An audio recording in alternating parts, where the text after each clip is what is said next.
Hello, welcome to the second chapter where we want to talk about captures. Basically, I want to say that it's the same thing as checks. You need to try them all, experience them all, see new patterns ahead, and just for fun. Yeah. In this position, white has an extra pawn, has all the pieces, one queen, one rook, one bishop, and knight. Same thing for black, and and an extra pawn. So, but it's black to play in this case. Yeah. So we can switch the board, and now we might be thinking, okay, captures, let's try it, let's see what happens. Yeah, that should be the way to approach it. You take, I take, I take, I take, I take, and I lose a piece. Yeah, why is this like that? We can foresee before that, okay, black has 3 attackers, but white has 3 defenders, since black is the first capturing. I mean, it's just basic math at this point, yeah? But the point here I want to say is that captures don't matter when there are checks in play. Yeah, so here we would be like thinking, okay, we have the pawn defended, we won, we lose a piece, so yeah, we are not doing that, let's go back, let's do something, let's find something else. Yeah, and maybe here at the starting position we would do something like maybe rook b8, maybe I put pressure into the pawn. Yeah, but some of you might have realized that after taking black has a check. And it's the same concept we talked before, is the back rank mate, yeah? And suddenly, oh, we have winning. We have a winning position. And basically the conclusion here is that black already took the pawn, and then black is fine. Now, black, we recovered the material, we have no issues. Okay, the game should end up in a draw with perfect play, and well, black has more margin to make a mistake here, I would say. But the point, so the first point is like try captures, but also think that checks matter the most. Like it doesn't matter how many captures you are thinking of. If there are checks in place, if there are, in this case, you start to see a pattern with the king that is very weak, in this case, yeah, of back rank mate. So many things appear. Another very important take that I want to state here first when we start this chapter is the same way as checks. Be playful around it. Ask why is this not working, or why I cannot play this alternative. Yeah, I would say this is the I'm not saying that you should do this in games, but this is the key quality I feel I had when I was younger. But that would cause me a lot of time trouble, because I would always be wondering, why is this not working? Why is this not also good? Why not this move? And sometimes I would omit some obvious, more pleasant moves, yeah, or I would not compare between answers, yeah, like, okay, just play this move, it's much simpler, don't get too complicated. But this quality, this compound interest, made me much better than the rest at some point, because I was calculating so much and I was thinking so far ahead to make sure that my decision was correct. I was so insecure in that sense, I would get into time travel so often, that okay, it paid off at some point, but that's not what I would recommend. But training especially, it will be very good for you to just wander around, like why not take with a knight? It's the same thing, yeah, we take, and we're winning. Ta-da! Where is it?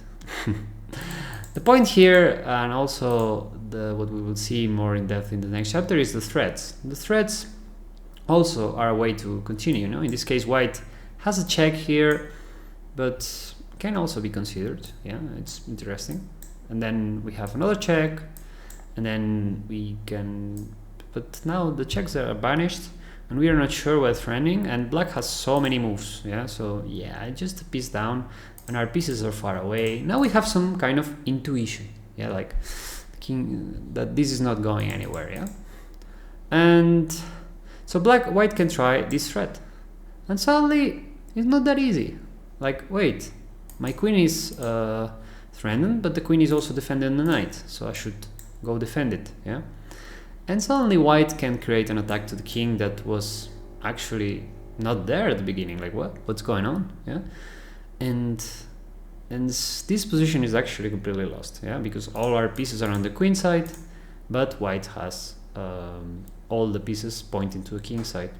In this case, this is known as initiative, or yeah, and this intuition of initiative, you will start learning it or getting it the more puzzles you do. You realize that, wait, I have more pieces pointing to somewhere else. This is tricky, or this is not. Yeah, and as well as you might have here the intuition that, okay, my pieces are a bit awkward. yeah, and even more once you put into context that after rook e1 I need to play this, like, and now you realize, wait, all my pieces are not attending my king, yeah. So now the next question: what if black takes and white does a threat? Yeah, in this case, black is fine. I mean, I wasn't the puzzle shoots up here, but I would say briefly as an introduction to threats that it's the same thing about captures. Like, you just try them, and I was trying them out, and I realized that I keep doing this threat, and suddenly the knight is threatening the queen, defending the bishop, and I'm like, okay, I need to move the queen and somehow defend the bishop, but suddenly a different threat appears. I'm threatening the queen, and the rook is in the air, and suddenly I have queen a2 to exchange the queens and have everything defended, and we can keep going. This is another example of just play around the positions, do threats, don't stop. Don't stop too early. Yeah? In this case, this kind of puzzle, we have the goal of doing the captures, and that's it. Yeah, and that's good. It's a specific puzzle. It's very important for you to do specific stuff to, I don't know, to learn to see the captures. Yeah, but you realize that basically any position you can go deep, in any direction. You can try threats, and it just never ends in that sense. Yeah, and here, for instance, as a finisher, would realize that white is not really threatening the knight because there is a background mate, so we have so much more options. Yeah. So basically, the important take is do captures, try them all, wonder about other captures. Yeah, it's also good, and also all the captures are related to checks in that sense. Like they rely on checks. Like it doesn't matter how many captures you see if you ignore the checks. Yeah, so that's why it's the first, and they are more important. Let's go to the next one. Here I have a funny puzzle to you. Here we have some kind of queen's isolated, queen's gambit, yeah, an isolated pawn, and white has basically the perfect setup, and black has been slacking off and not really doing anything. And so here we have the rooks, we have the bishop and the queen, and here we have a mating or a threat that it's that it will be happening the whole course of the game, and also the calculation is that queen h7 is mate. Yeah. In this case, what does it mean? That the knight is kind of pinned in one direction and also forced to stay here, otherwise there is mate. Yeah. So we have this logical move, which is d5, in order to open up the center and basically put our rocks into action and take advantage that the black is very passive. Yeah. So here, the key position I want to show you is that if you want to pause it, here it will be a great moment. Yeah. So the thing is, every capture wins here, and this kind of position is more or less the same thing I did with the checks one. I want to have positions that you can play around it, and you could realize that every capture for different reasons more or less works. For instance, let's start with most appealing one, maybe knight d5, because we have this mate threat, so we basically kind of get into that direction. What do I mean by that?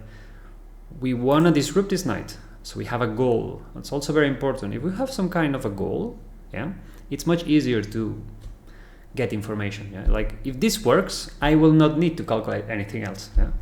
So in this case, what can black do? Because we want to take with the bishop first. I think it's important because after knight f6, we want to take with check. So there is no option for black to take. Yeah, let's give an example here. Like here, we do the check and we do mate. But if we do it the other way around, yeah, let's do this.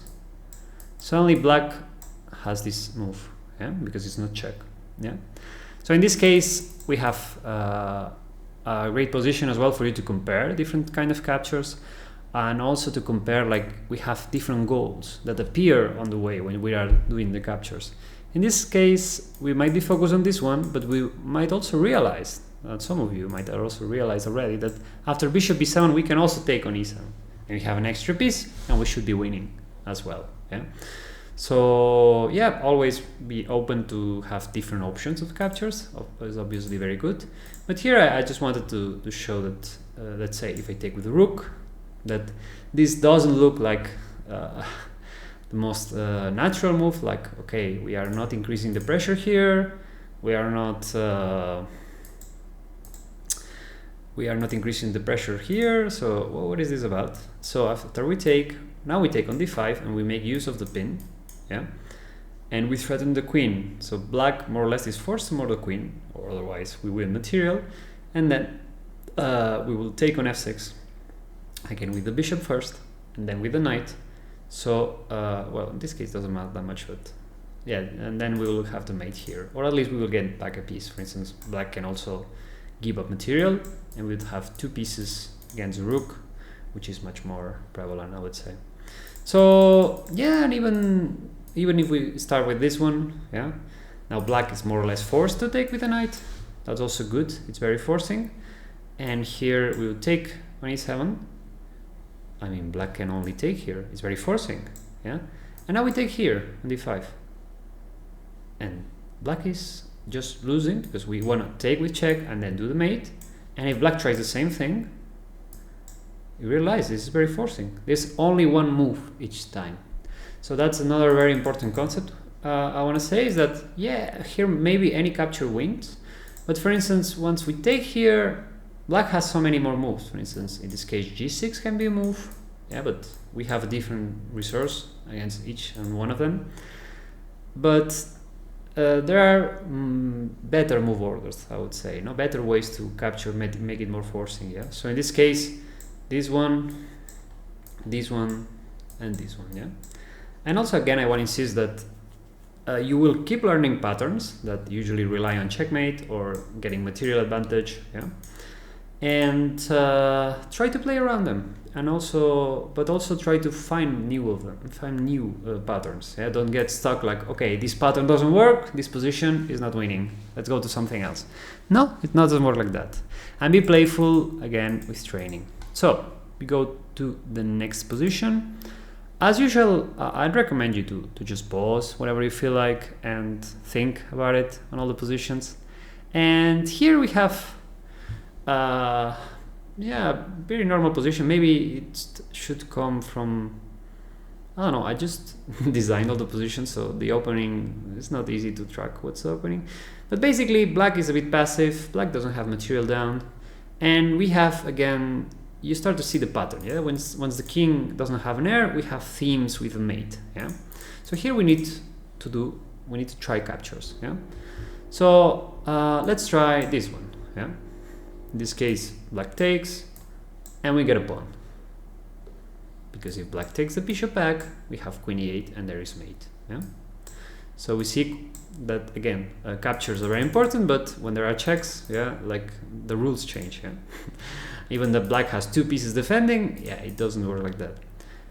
White can also take with a bishop. It will be more or less the same thing, and even better, I would say, because here queen e8 will be exchanging everything. Let's say white can do something like this. I'm not sure if this ending is winning. I guess it should. We have a free pawn. I mean, maybe it's not winning because the bishop usually gets benefited from pawns on both flanks, but it should be winning as the knight is not trapped and the king is coming. So, so here, yeah, so here we would be winning, and also we have this capture here, which is a bit more strange. And we will talk about a bit later, but there is also capture that works, yeah. In this case, if black takes, we take here, yeah. But the main point of this puzzle is that all the captures are winning a pawn, but all the captures have problems, yeah. So it's a meaning to see for you to get used that after captures, after checks, there is the aftermath. There is a new reality. So in this case, let's start for the first one. If we take with the knight, we take with the bishop, here black would be like, okay, I'm threatening the queen, there is this mate, so queen d7. And basically we have some kind of middle game that black has opposite colored bishops, well, both. And the extra pawn is not that easy to materialize, I would say. So yeah, you may win the game, but it's not the most efficient way, yeah? And black doesn't have any kind of weakness, so, and we don't have any kind of pressure through our dark squares in this case. Like if bishop e5, the rook can come easily, And black, whenever it feels, can fight for the column, and there is no problems. So this position will be hard to win. Yeah. So let's try another one. And here another very important concept. Once you're calculating captures, I see very often a mistake that you would only see if your opponent does the same thing, does the capture, does the check, does the forcing thing. But black, in this case, can do another thing that will complicate our existence, which is queen d7. The point after queen d7 is that black is saying, okay, I cannot take, because there is this issue, but I can play this move, again, same way as before, but now I'm threatening the knight. And wait, I need to defend the knight, like a4, c4, doesn't matter how I do it, because after a6, black is saying, hey, you might have won the pawn, but now I'm threatening both pieces. Yeah. So again, the aftermath is very relevant. So this position will be very complicated. Yeah. And after knight a7, same thing. Black is saying, okay, I cannot take because this knight is falling. c6 might be an option, but it's very difficult to calculate because black is not really threatening the knight yet. So we have so many options to try to get it out in a couple moves. But knight f6 basically is more straightforward. Black is already threatening the take. We go back, and now, as a glance to the next chapter, we will play queen d5. We threaten mate, which is more relevant than a capture in this case. Yeah. And after queen f3, take, rook a2, it will be a complicated position. Yeah. So the point of the puzzle is that after knight takes c7 or any capture, black is more or less fine. And here, for instance, knight d4 would be much better option. Yeah. So yeah, get used to see the aftermath, at least as likely. Get an intuition like, okay, what's happening? Yeah. Just put a bit eyes on it. But at the beginning, try. For instance, now knight f5 is a threat, and black is somewhat passive, and it's hard to coordinate. Yeah. And yeah, white is a bit better. It's just a position to play on. And finally, I have this fun puzzle. That the point of this puzzle is not for me to explain, but it's one of the key components, I would say, about checks, captures, and threats, which is the order. Yeah. This position is white to play. Yeah. And we have so many captures. So I would highly recommend you to play around with it. Yeah. But with one condition. You need to have an order. That's the key component that I want to say last in this course. That captures, you have many. Where do I start? You need to be consistent. You need to have some kind of system that you approach a position and you see the captures in same order. Why? Because then you would be able to understand which captures works, which doesn't. Yeah. So which order do we start with? Like any capture feels interesting. It's very hard to see who's winning. Yeah. So again, I highly encourage you to play this and get lost here. And the sense of just try every capture, try on your own, and then go back here, and maybe you got to the right conclusion as I did. So the first capture we need to see is the check. Yeah. Check and capture is the most forcing. Yeah. Black is more or less forced to take with the rook. Yeah. And now what do we do? Now we should be able to do another capture. In this case, the queen. Why? Because it's the piece that has more value. Yeah. So basically, it forces more your opponent to react to it in that sense. Let's say if we take this bishop, now black has many reasonable options. Yeah. Like I don't know. I'm not sure. Like black has tons of captures that are possible. Yeah. But if instead we take the queen, I mean, black, okay, you can do whatever you want, but it's more forcing that you need to take the queen back. Yeah. So this order is super important. Yeah. And so basically, let's say we take the queen, and black, I don't know, it's very difficult to say which capture should be taken, but let's say you take with the rook, and now which piece should we take? We can do the check, doesn't matter that much, but yeah, we can do the check, it's forcing. And now we can do the capture. Yeah, and black, we are threatening the rook, and black can take, but black can also do the check. Yeah, and if black king goes away, we take this, and it gets all completely simplified. Yeah, and we exchange all the pieces. And for instance, a funny thing here is that if white defends here, we can take here, we can also take here with check, I mean, this would be the most logical sequence. But what I want to say with this puzzle is that every sequence, like every capture, is equal. Like white is fine, white is fine, but I want you to play around it. Like, what if we take this first? What happens? What if we take this first? And the hardest part is that sometimes black has an extra check, sometimes white has an extra check. So it's very difficult. Yeah. So in general, with captures, I want to say that you need to do more or less the same thing with checks. Try them all. Try them with order, with a systematic order that you can do it consistently every game. And this order should be based on, okay, the most relevant. In this case, I do with check. So let's say this doesn't convince you, then I will take the queen first. Yeah. And then maybe I would use another criteria, take the material, the one that wins material first. Yeah. But just be consistent with that criteria. In general, the one that is more relevant. Like if I take material, I'm winning. Yeah. And if you don't get it back, yeah, I'm getting an advantage. And yeah, I'll be playful about it. It's the same thing. And the last thing, and the most important one, be careful about checks. Yeah? Because checks are always more relevant, mates especially, and sometimes you can have a blind spot there. So see you in the next chapter.